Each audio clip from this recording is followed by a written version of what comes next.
Good morning बच्चों।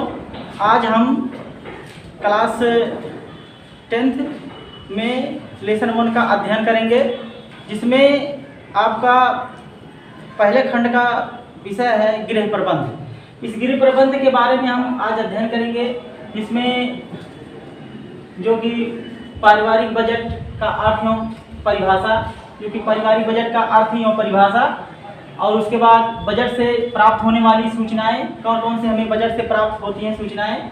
फिर उसके बाद हम अध्ययन करेंगे बजट के प्रकार। फिर बजट के प्रकार में हम कितने प्रकार के बजट बनाते हैं उसके बारे में हम अध्ययन करेंगे।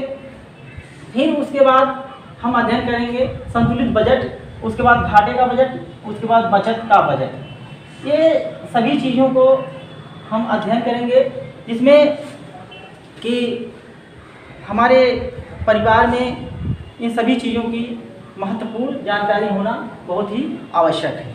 इसमें पारिवारिक बजट का अर्थ एवं परिभाषा, जो कि हम ये कहेंगे कि पारिवारिक तथा आय पारिवारिक आय और व्यय, पारिवारिक आमदनी और खर्च का हिसाब किताब या लेखा जोखा, जो कि हम कह सकते हैं, इसके बारे में हम अध्ययन करेंगे। फिर उसके बाद इसमें अनेक वैज्ञानिकों ने अपनी अपनी मत को प्रस्तुत किया है। इसमें प्रोफेसर मार्शल के अनुसार, प्रोफेसर मार्शल ने कहा है कि बजट किसी परिवार की आय व्यय के मोटे तौर का एक अनुमान है। प्रोफेसर मार्शल ने मतलब ये कहा है, उन्होंने कहा कि बजट मोटे तौर पर एक अनुमान होता है, किसी परिवार की आमदनी का एक मोटा अनुमान है, जिसको हम बजट कहते हैं।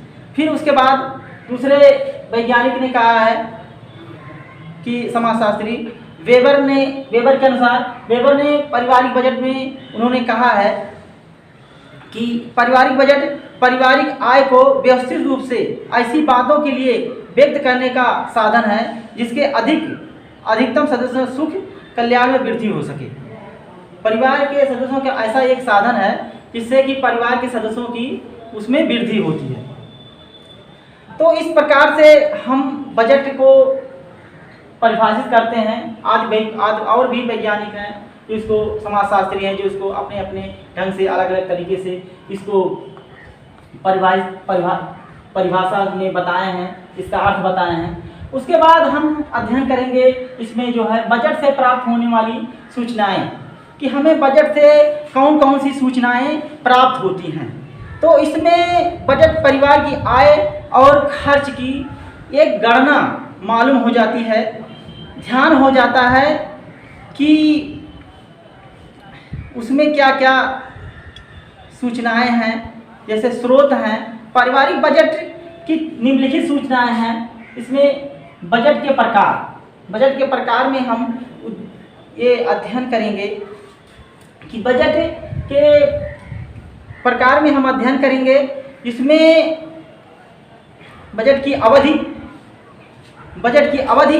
पारिवारिक आय की गणना और व्यय की मांग, ये 3 चीज़ों का हम अध्ययन करेंगे।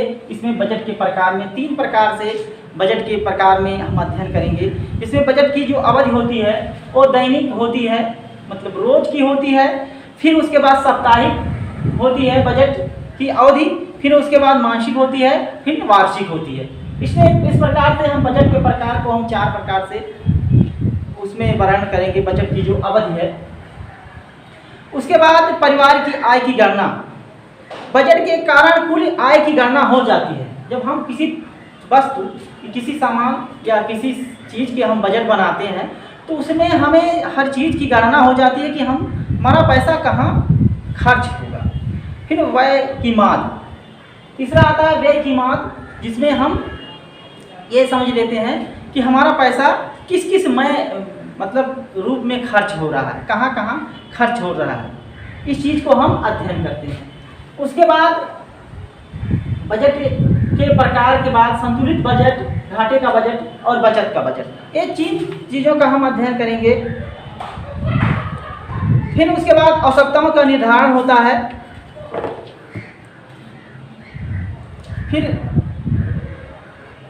बजट के प्रकार में हम अध्ययन करेंगे यदि परिवार के बजट में आय, यदि पारिवारिक बजट में आय तथा व्यय का प्रावधान बराबर हो तो बजट संतुलित बजट कहा जाता है।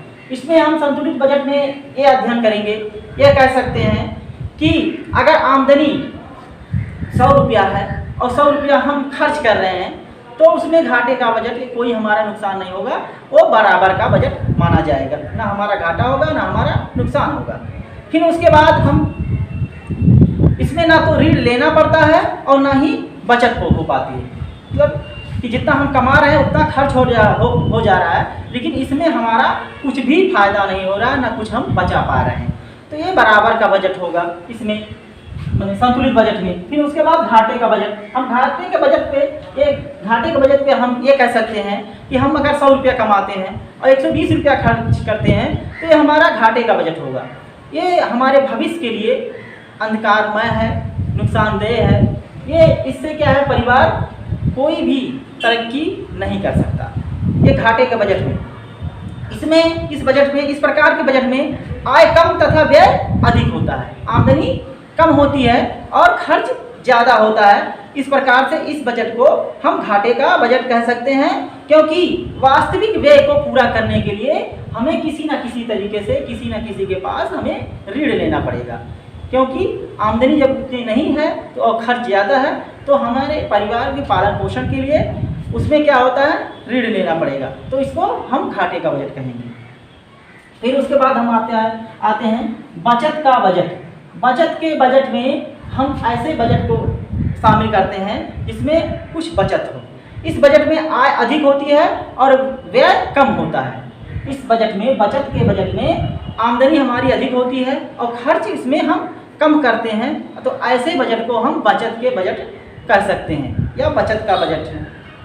इसमें परिवार वर्तमान आवश्यकताओं की पूरी, इसमें जो है बचत के बजट में परिवार जो है आवश्यकताओं की पूर्ति करने के साथ साथ आकस्मिक खर्च के लिए उसमें पैसा इकट्ठा कर लेते हैं या पैसा बचाते हैं, जो कि हम किसी ज़रूरत के सामान या किसी आवश्यक कार्य पड़ जाने पर, किसी का आवश्यक स्वास्थ्य खराब हो जाने पर, या किसी आवश्यक बच्चे की पढ़ाई के लिए या किसी और ज़रूरी काम के लिए या किसी को हमें ऋण देने के लिए, कोई भी आवश्यक कार्य पड़ जाने पर हम उस पैसे को हम खर्च कर सकते हैं। किसमें? जब हमारा बचत का बजट होगा, जब हमारा आमदनी ज़्यादा होगी और पैसा बचेगा, उसमें खर्च होगा, कम होगा, तो हम उसको बचत के बजट में उसको शामिल कर सकते हैं। तो इस प्रकार से बचत आदर्श बजट की कसौटी है। इस प्रकार का बजट सुखी, संतुष्ट एवं संपन्न परिवार पर आधारशिला है। तो इस प्रकार के बजट को हम अच्छा बजट मानते हैं।